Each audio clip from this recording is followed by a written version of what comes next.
नमस्कार दर्शकों, आज हम आपको दिवाली के कुछ ऐसे उपाय बताएंगे जो आपका दिवाली का जो महत्व है वो और भी बढ़ जाएगा। जी हाँ दर्शकों, ये उपाय पहले से ही चले आ रहे हैं। हमारे जीवन में कई ऐसे त्योहार आते हैं, कई ऐसे पर्व आते हैं जो हमें कुछ सीख दे के जाते हैं। ऐसे ही एक हमारा पर्व है दिवाली। कहते हैं कि दिवाली रोशनी का पर्व है। दर्शकों, रोशनी पॉजिटिविटी को शो करती है, अंधकार को मिटाती है। तो आप ये कह लीजिए कि अगर आपके जीवन में कोई ऐसा अंधकार है तो वो इस दिवाली पर दूर हो जाएगा। जी हाँ दर्शकों, ये ऐसे हम कुछ आपको उपाय बताएंगे जो आपके जीवन में जितनी भी नेगेटिविटी है, दरिद्रता है, वो सब दूर हो जाएगी। दर्शकों, मैं आपको बता दूं कि दिवाली का जो पर्व है वो बेहद खास माना जाता है। दिवाली के पर्व पर खुशियों का त्योहार दिवाली के पर्व पर अनेक ऐसे पूजन किए जाते हैं, अनेक ऐसे उपाय किए जाते हैं जो शायद पूरे साल ना किए जाते हों। हिंदू धर्म में दिवाली का अपना ही अलग महत्व है और अपनी ही एक अलग उसकी छटा है।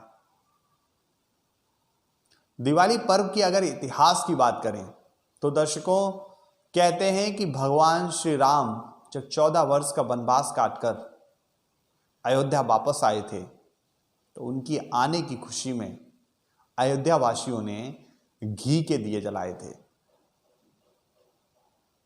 और तब से ये त्योहार अभी तक चला आ रहा है। भगवान राम के युग से, रामायण काल से ही ये त्योहार अभी तक उतने ही उल्लास के साथ मनाया जा रहा है। दर्शकों, दिवाली पर्व कोई छोटा मोटा पर्व नहीं है।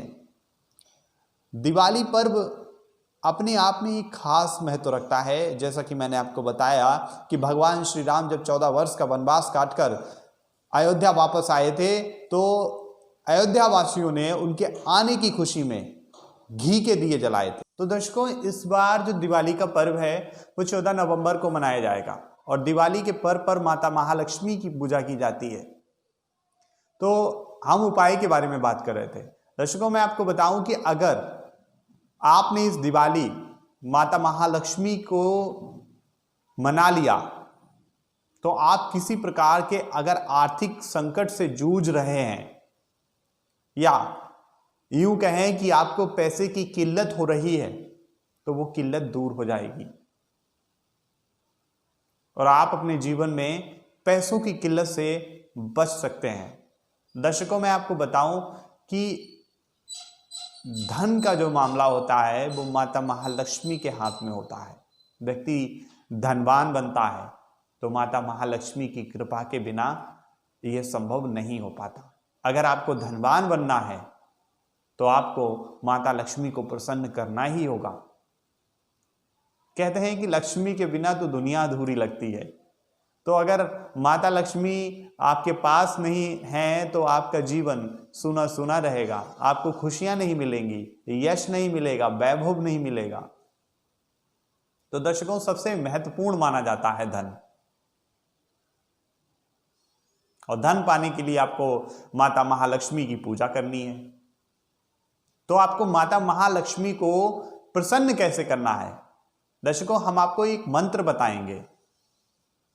उस मंत्र को आपको दिवाली जो इस बार 14 नवंबर को है, दिवाली के दिन 108 बार जाप करना है उस मंत्र का। यकीन मानिए, आपके जीवन से जितनी भी आर्थिक समस्याएं हैं वो सभी दूर हो जाएंगी और आप अपने जीवन में लक्ष्मी की कमी महसूस नहीं करेंगे।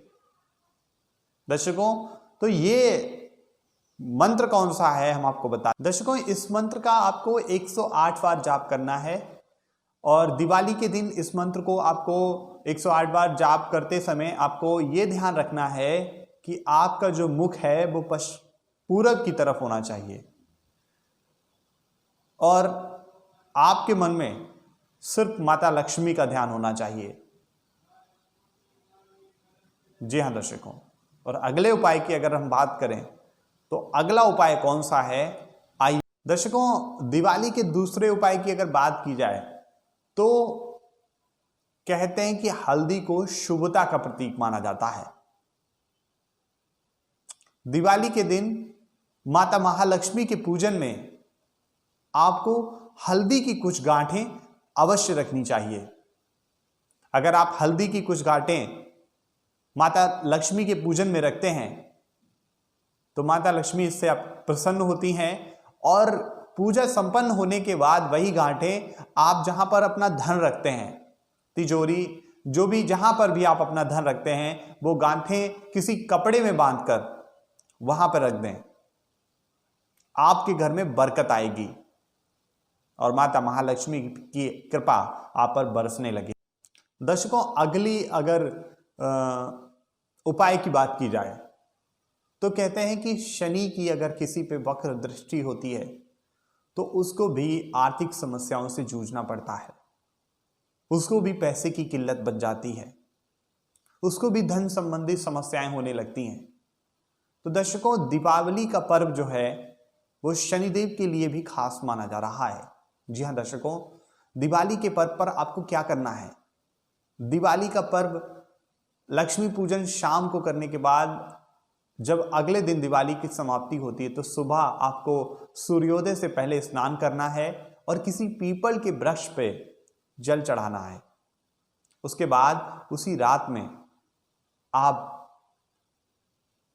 पीपल के वृक्ष के नीचे दीपक जलाएं और आप दीपक जलाने के बाद बिना कुछ किसी से कहे और किसी को बताए, किसी से बोले और बिना पीछे मुड़े हुए आप वहां से चले आए तो आप यकीन मानिए कि शनिदेव की आप पर जो कुदृष्टि है उससे आप बच जाएंगे और शनिदेव का आप पर अच्छा प्रभाव पड़ने लगे।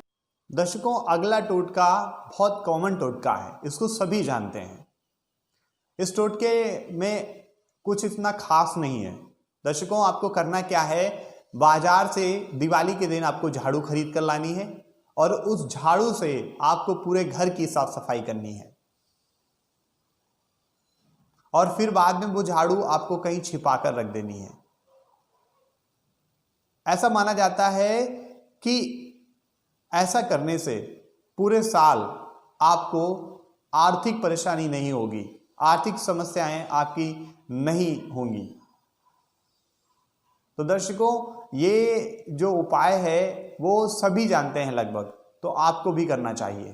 तो दर्शकों, अगर दिवाली के अंतिम उपाय की बात की जाए तो माता लक्ष्मी और गणेश का पूजन दिवाली के दिन किया जाता है, लेकिन इनके पूजन के साथ साथ आपको अपने कुल देवी देवताओं को भी पूजना चाहिए और उनका आवाहन करना चाहिए और उनसे प्रार्थना करनी चाहिए कि उनको पूरे साल भर कोई दिक्कत ना हो। और माता महालक्ष्मी को कौड़ियाँ बहुत पसंद हैं, तो आपको पूजन में पीली कौड़ियाँ भी रखनी है और पूजा के बाद वही कौड़ियाँ आपको लाल या पीले कपड़े में बांधकर किसी ऐसे स्थान पर रख देनी जहाँ पर आप अपना धन रखते हैं, तिजोरी में रख दीजिए। आप यकीन मानिए कि आपको अपने पूरे जीवन में धन की कमी नहीं होगी। तो दर्शकों, ये दिवाली के कुछ ऐसे उपाय थे जो मैंने आपको बताए और जिनसे आपको माता महालक्ष्मी की कृपा मिलेगी। तो दर्शकों, मैं आपसे यही कहना चाहूँगा कि अगर आप हमारे चैनल के लिए नए हैं तो आप हमारे चैनल को सब्सक्राइब कर लीजिए और बेल आइकन जरूर दबा दीजिए, जिससे कि हम जितनी मेहनत करते हैं वो आपको सभी वीडियोस का अपडेट मिलता रहे। और अगर आपको हमारी ये वीडियो पसंद आई हो तो आप अपने दोस्तों के साथ, मित्रों के साथ, संबंधियों के साथ इसको शेयर कीजिए। दर्शकों, मैंने एक टारगेट बनाया है कि अगर हमारी इस वीडियो पर 1 लाख व्यूज आते हैं तो हम अगली वीडियो में कुछ और अच्छा करने की सोचेंगे और हमें इससे उत्साह भी मिलेगा। तो दर्शकों, आपसे मेरा ये निवेदन है कि आप हमारी इस वीडियो को ज़्यादा से ज़्यादा लोगों तक शेयर कीजिए और हमारे चैनल को प्लीज़ लाइक कीजिए, सब्सक्राइब कीजिए। और मैं रजत आपसे विदा लेता हूं, मिलूंगा अगले कार्यक्रम में। तब तक के लिए नमस्कार।